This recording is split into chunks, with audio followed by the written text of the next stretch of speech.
Hei, salutare, mă fain! Azi o să răsfoim împreună, în continuare, seria Injustice 2 și de data aceasta vom răsfoi numărul 10. Și avem așa o copertă foarte interesantă cu Harley Quinn și Batman, sau cum menționam, un badass Batman. Și numărul se intitulează Crazy in the Head. Haideți să vedem așa puțin despre ce este vorba în acest număr. Așa, o copertă chiar nice, adică din anumite puncte de vedere. Și de asemenea este un număr din 2017. Să-i dăm așa puțin bătaie. Începem din cu Warner Archive. Batman on Blu-ray, Batman Mask of the Phantasm din 1993. Ok. Bun.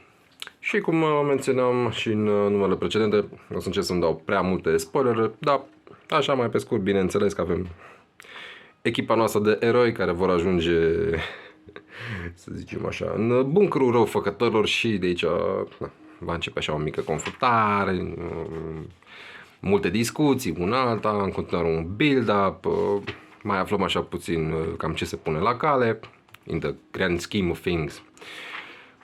Dar, da, desenul în continuare e ok. Da. Ce mai avem aici? DCBS Service.com. Ok. Și vom avea așa o confruntare între Poison Ivy și Batmanul nostru. Mai avem The Chris Gethard Moss. Da, nu știu, ceva bănuiesc live, habar n-am, nu știu de serie.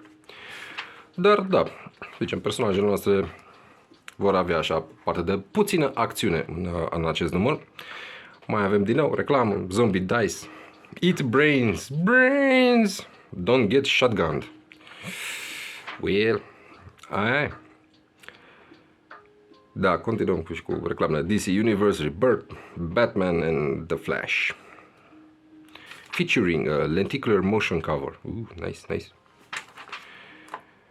Dar, la fel, să zicem, brandul meu, bă, să-mi bat piciorul, adică, come on, man, iar, adică, mă așteptam, poate, hai, că sunt câteva numere, dar în continuare, BD, reclam, hai să vedem. BD, de data aceasta numai. Da, o confruntare interesantă între,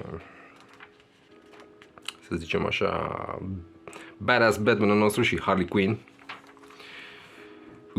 Dăm aici de niște coperți faine. Harley Quinn cu Batman. Celebrating 25 years of the Clown Princess of Crime.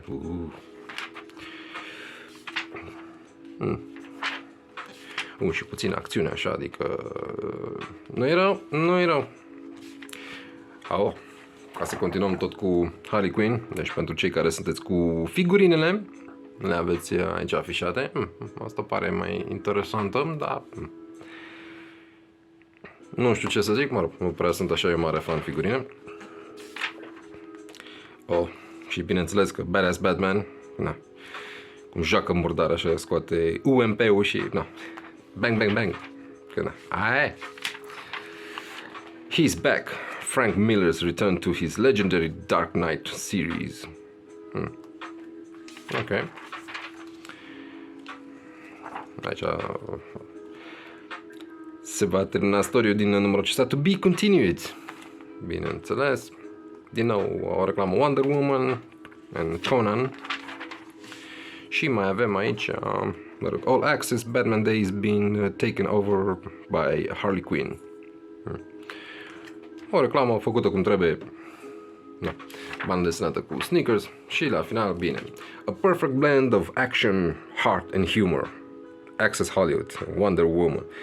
Nu știu ce să zic, așa, eu îmi prea țin cont de... A zis ăla că filmul ăla, du-te mă de aici, lasă, până nu văd film.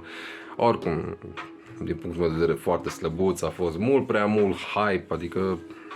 Bine, același lucru pot să spun și despre, să zicem, ultimele noutăți din MCU, adică prea mult hype și când vezi că sunt prea politizate și toate cele, dar pe partea de DC nu țin minte, adică în afară de, să zicem, filmele animație, care sunt chiar ok, din punctul meu de vedere.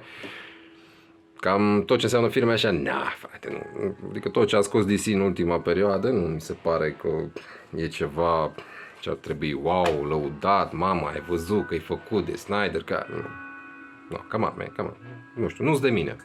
Nu vreau să zic că sunt nașpa, dar, nu știu, nu... Din tot ce a scos DC din ultimii ani, nu prea. Hai să mergem să ne uităm la filmul la cinematograf. Lasă că poate îl găsesc eu pe undeva pe internet să-l împrumut și mă uit acasă, adică părerea mea că nu merită banii. Și cam de cele mai multe ori am avut dreptate pe această cale. Dar, mă rog, acolo deja vorbim de alte lucruri, alte preferințe, să revenim la banda desenată. Sper că v-a plăcut numărul 10 din seria Injustice 2 de la DC Comics. Eu vă mulțumesc pentru timpul acordat. Nu uitați, un share, un subscribe ajută canalul, ajută Arhiva BD. Vă urez o zi cât mai bună și, bineînțeles, tradițional, baftă tuturor!